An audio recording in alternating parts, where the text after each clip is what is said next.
Hi everyone, my name is Fiona Serenita. I'm a student of University of Tanjung Pura. The purpose of me joining this class is to learn more about the topic of theories of motivation and their application in organizations or risk analysis. What I know about the theory of motivation is that it has many various theories and mostly give a relation or influence the outcomes of employee job satisfaction. It categorized according to their definition and purpose, but critical analysis reveal that they are all linked. They lead to surveying satisfaction in employees. More about the theory of motivation will be discussed in this meeting. According to the three experts, motivation is a pleasurable or positive emotional state resulting from the appraisal of one's job experiences. Besides that, motivation also can be understood as cognitive decision making in which the intention is to make the behavior that is aimed at achieving a certain goal through initiation and monitoring.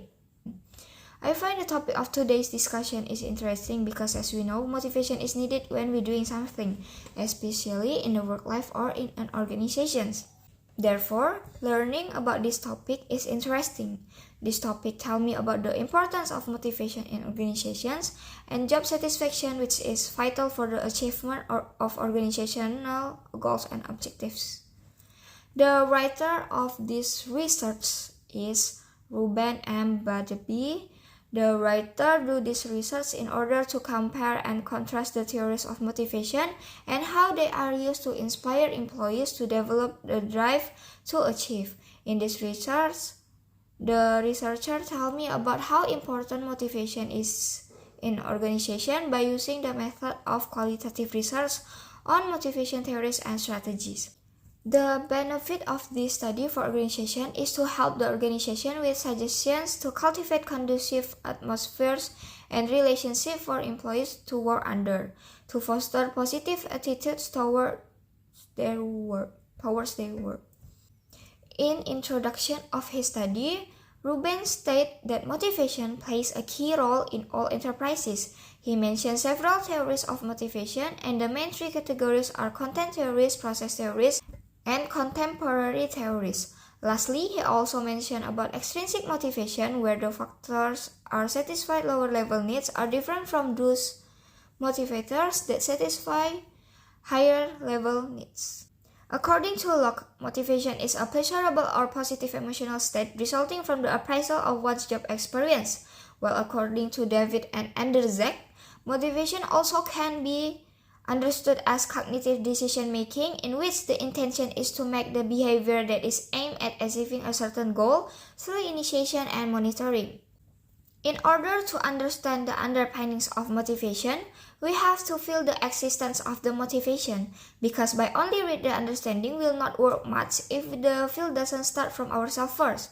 What we have to do next is to find what our motivation is and then feel the existence, so that we can really feel the effect of motivation in our work life truly. According to Kumar and Singh, job satisfaction depended on the employee's perception of the degree to which his work delivers those things that he desires, how well outcomes are met or expectations perhaps even exceeded. While according to Zahanzeb, Rashid, and Amir, job satisfaction is a sensation employees have about their work environment and their expectation toward work. The theory of motivation according to Maslow's hierarchy of needs and the factors that bring them a reasonable degree of satisfaction. There are 5 stages in the hierarchy.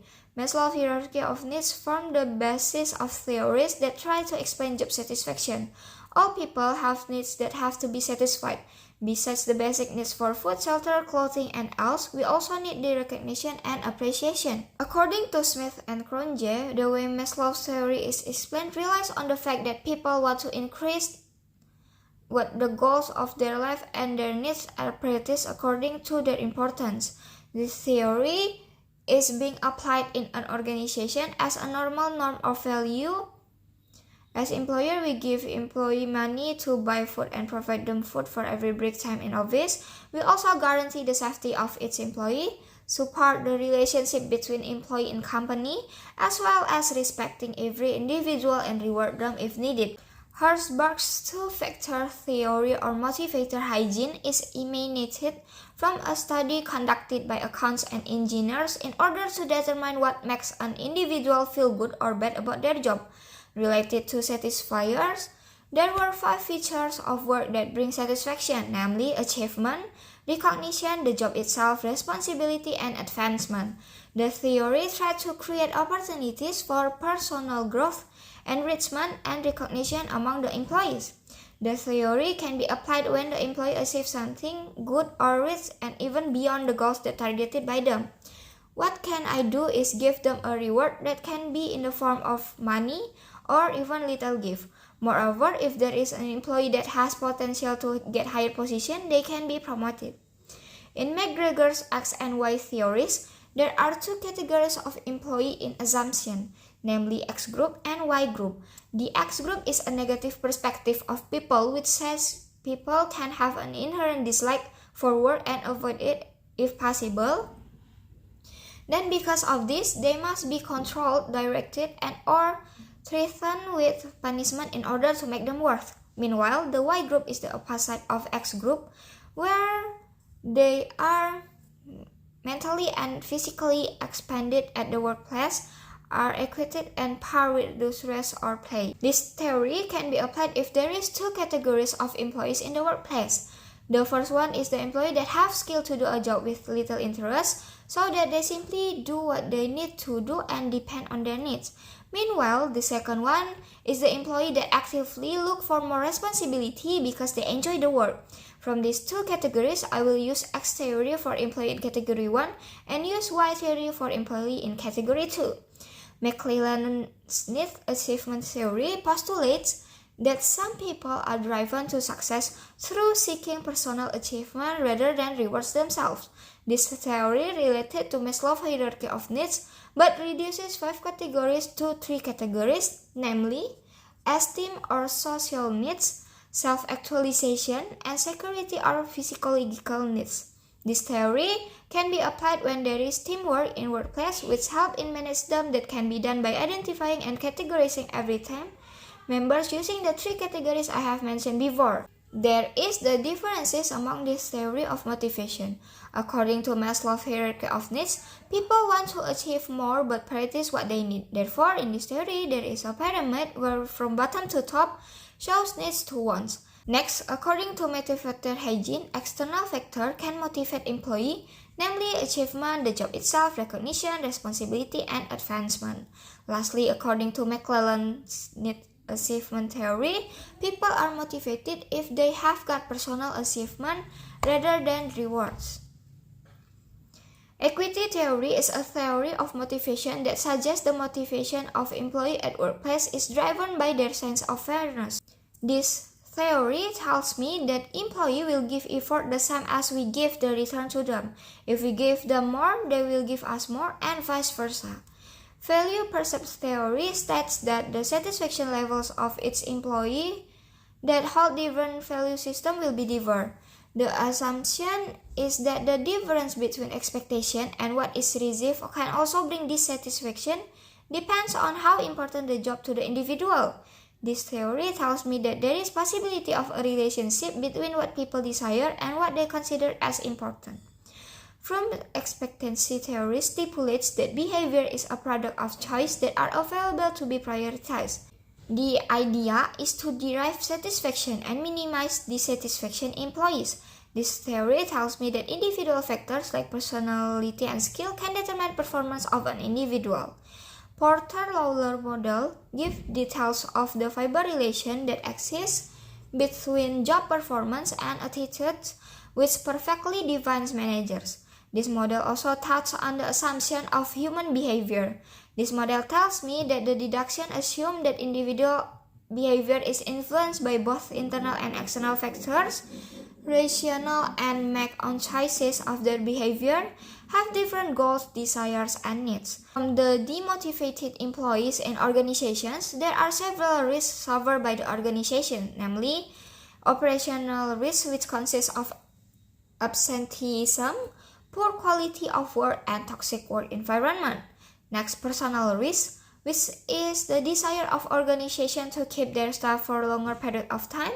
Next, reputational risk, which is the dissatisfaction felt by employee that can easily spread out by the mouth of the customer, even the employee itself, will eventually drive to the bad reputation of the company.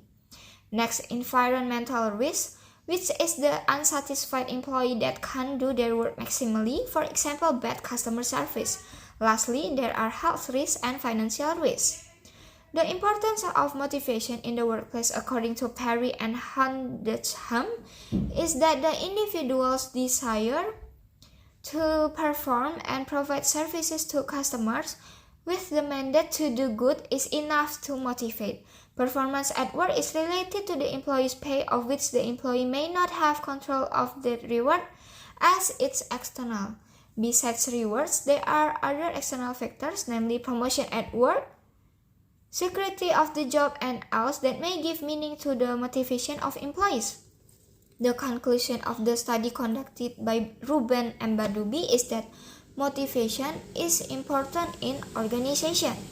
A leader can choose to use the theory that mentioned by the writer in his study that suits the best in driving them to the satisfaction of employee.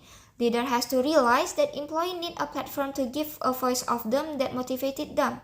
Besides rewards and promotion, it also can be one of the alternatives. A success organization always have good and motivated employees who work diligently and positively. There are 4 videos given by the lecturer. In the first video, the speaker is Jim Riley. This video talks about motivation theory by Maslow hierarchy. There are 5 levels of human needs which make the company has to give incentive for the employees so that they can meet their needs. The hierarchy are psychological, safety, social esteem, and self-actualization. In the second video, the speaker is Izzy MBA. This video talks about 3 theories of motivation, namely the Maslow, which represent the 5 needs of human being. Next, Herzberg's motivation hygiene theory that comes up with 2 categories of factors. And lastly, the McGregor theory X for negative assumption and theory Y for positive assumption. There is also theory Z from Japan. In the third video, the speaker is Mr. Simplify. This video talks about the expectancy theory of motivation by Fromm. According to this theory, expectancy, valence, and instrumentality affect the motivation. The advantage is easy to use, and the disadvantage is the model oversimplistic and doesn't take external factors into account. Last, in the fourth video, the speaker is Mr. Simplify too. The video talks about Herzberg's 2-factor of theory of motivation, namely motivation that motivate people to work harder, and hygiene, which is the essential factor that demotivate people when not present. That's all I can tell you. Thank you for your kind attention.